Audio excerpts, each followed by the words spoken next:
It's over. You made the call, or maybe it was made for you. Either way, you're on the other side of something that has been extremely hard and extremely exhausting. The noise is starting to settle. The time of fighting and blame is coming to an end. But now is the time to heal, know yourself, and to move forward now is critical, which means real questions are starting to surface.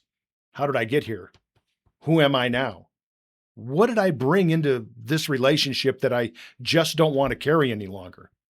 How do I build something different? These aren't small questions, but they're the right ones. And here's what I know.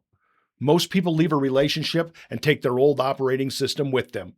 Sure, they were right in every aspect and have nothing to work on. The same patterns, the same triggers, the same defaults into the next relationship. And then they wonder why it feels familiar.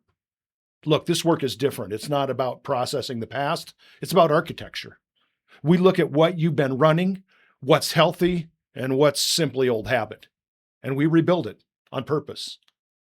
So what comes next is something you actually designed.